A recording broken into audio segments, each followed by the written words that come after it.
Hey, this is Corey from CFS Navigator, and I wanted to address mental health because it's something that can be crushing for us and really difficult, especially if our coping mechanisms are taken away. And so I'm doing a series on that.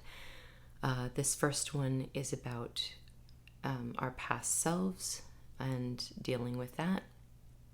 I will do more, look out for them. And let me say first, I'm not a mental health care professional. Please seek help from a professional if you're feeling suicidal. This is just my experience as someone who has been very severe or on the edge of very severe and is now moderate. So yeah, I was bedbound and at a point where sitting up for 15 minutes was my limit, and chewing my food was something I had to take breaks during.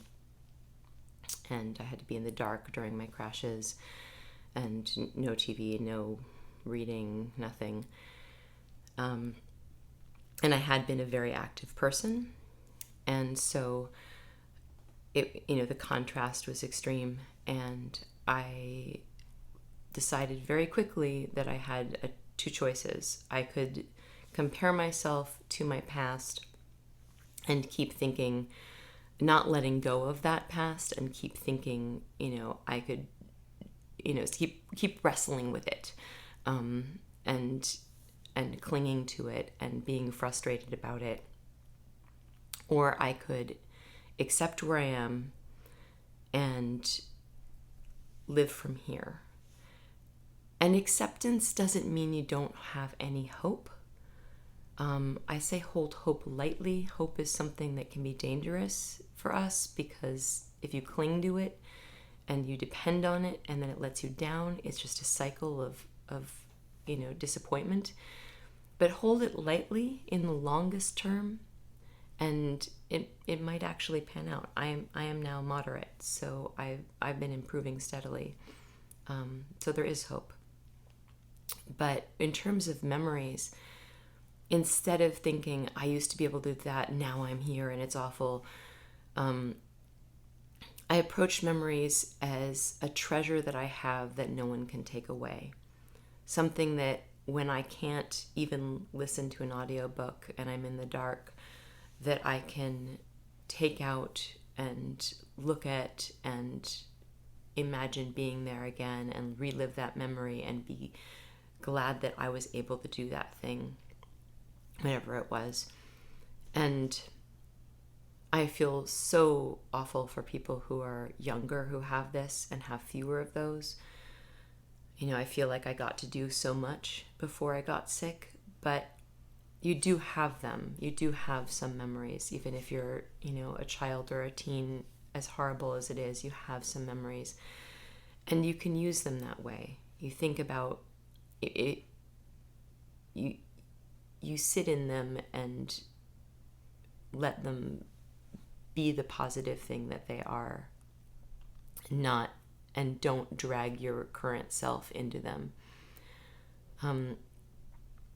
The other thing, so there's a thing of POWs during World War II. There was one who famously imagined themselves doing golf. They were in a little hole in the ground cell for years in the dark, and they stopped themselves from going crazy by just imagining playing golf. And that's the kind of thing that we can do. That person kept themselves sane and apparently got very good at golf doing that, even though they never played golf before. But that's the kind of thing we can do, is imagine something positive. And so when I was in the dark without audiobooks even, I would think about a museum that I'd been to and a favorite painting I liked to see, and I would imagine being in front of it and looking at it, or a beautiful garden, or just a bouquet of flowers, or an animal, or anything, just picturing things that make me happy and bring joy.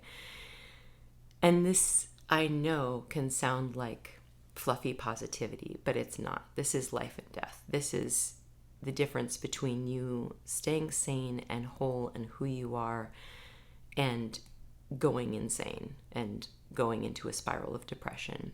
And believe me, being stressed, being depressed makes us worse. It's like, it causes stress on our system. And so the more positive you can be, the more you can think of good things and let the stress go, let the negative thoughts go, the better chance you have of healing.